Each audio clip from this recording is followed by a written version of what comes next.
Lutter contre le trafic de drogue en légalisant le cannabis notamment. C'est l'idée que devraient porter demain 2 députés, un macroniste et un insoumis au terme de leur rapport. On en parle avec l'un des meilleurs spécialistes de la question, c'est notre invité Frédéric Ploquin. Bonjour. Bonjour à vous. Vous êtes Bonjour le tous. bienvenu sur Sud Radio, toujours le bienvenu. Vous êtes journaliste, je le disais, co-auteur de votre dernier livre, Confession d'un patriote corse. C'est publié chez Fayard. Mais vous êtes aussi l'auteur de nombreux livres comme Trafic de drogue, Trafic d'État, Parrains et caïds. Les narcos français brisent l'omerta. Est-ce que les narcos français pourraient se retrouver au chômage si du jour au lendemain on se mettait à légaliser le cannabis? C'est un peu l'idée que devraient porter ces 2 députés demain, Frédéric Ploquin. C'est possible, c'est un rêve aimable, on va dire, mais au moins l'avantage, je trouve, ce qui serait intéressant, c'est d'avoir le débat en vrai à l'Assemblée nationale. J'y crois pas beaucoup parce que les positions sont tellement tranchées que ça risque d'être très vif et finalement on risque de ne pas beaucoup débattre et de s'invectiver. Mais le fait d'en débattre vraiment permettrait justement de poser absolument tous les éléments sur la table, parce que la question mérite d'être posée. Évidemment, puisque le constat, c'est quand même celui aujourd'hui globalement d'un échec de la répression telle qu'elle est menée contre le trafic de stupéfiants. Les produits ne cessent de circuler, les produits illicites ne cessent de circuler de plus en plus dans le pays. Il y a de plus en plus de consommateurs, en tout cas pour la cocaïne, ce qui est un deuxième problème. Pour le cannabis, c'est à peu près stable. Donc poser la question, c'est peut-être avancer. La question a été posée par des personnalités qui surprendront les auditeurs. Et je me souviens très bien d'une de mes dernières discussions avec Charles Pasqua juste avant son décès. Charles Pasqua, ministre de l'Intérieur, pas connu pour ses positions de gauche, on va dire. Charles Pasqua, sur la fin de sa vie, me disait mais on aurait dû essayer. On aurait dû essayer la légalisation. Alors voilà, je dis ça, c'est anecdotique et en même temps ça l'est pas. Ça veut dire qu'il y a des gens de toutes sortes qui sont susceptibles de le penser. Je ne sais pas ce qu'il y a dans le projet de loi parce qu'on n'a pas eu Ce sera d'ailleurs un rapport au début qui sera remis. Le rapport, pardon. Voilà. Mais qui est censé accoucher d'un projet de loi. Mais légaliser d'abord légaliser quoi? Légaliser quel produit? Est-ce qu'il s'agit juste de l'herbe et du cannabis? Ça c'est la première question. Ensuite, légaliser, c'est comment? Je veux dire, il y a un exemple allemand, puisque depuis le 1er janvier dernier, l'Allemagne a basculé dans une forme de légalisation.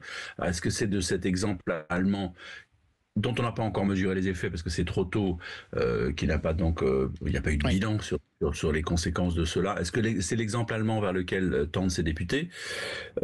Si on prend l'exemple hollandais.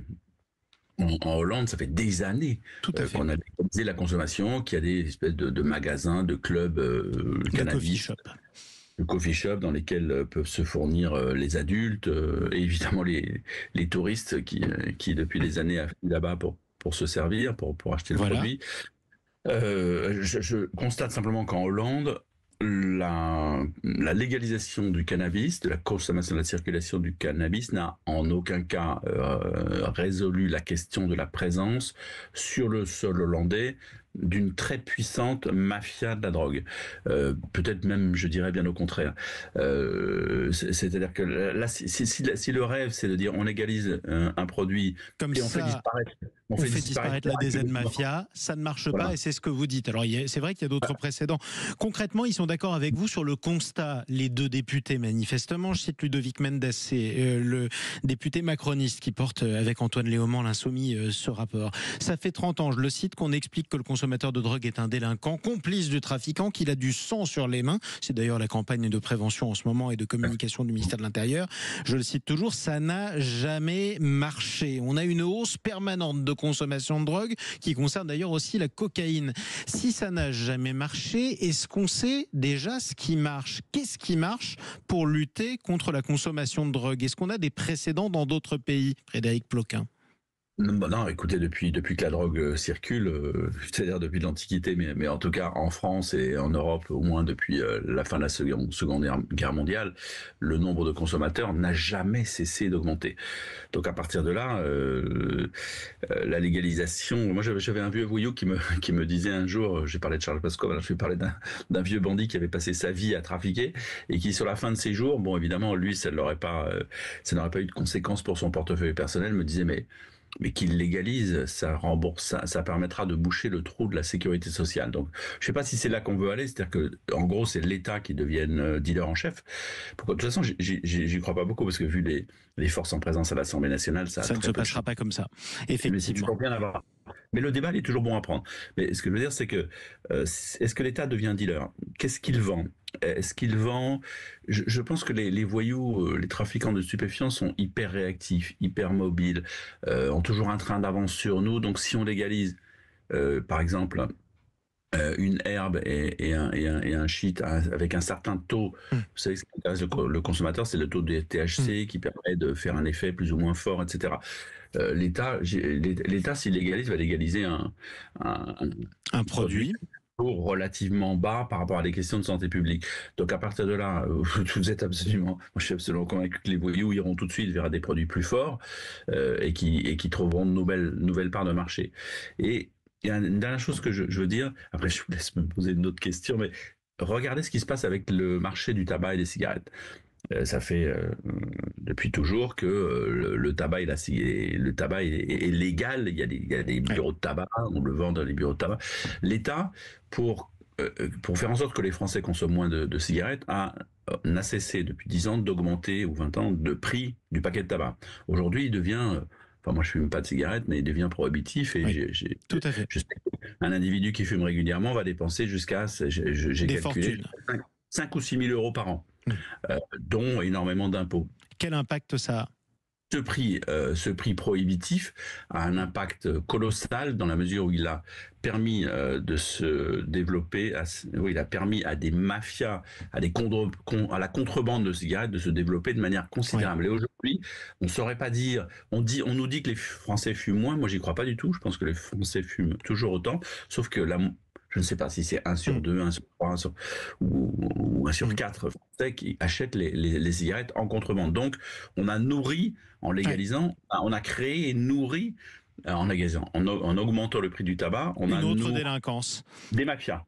Donc, c'est un exemple qui devrait nous faire réfléchir. Je suggère aux députés de se pencher aussi sur cet exemple-là, effectivement, qui a été pointé de nombreuses fois. J'ai une dernière question pour vous, Frédéric Ploquin. Je le rappelle, journaliste, auteur de nombreux livres sur le trafic de drogue.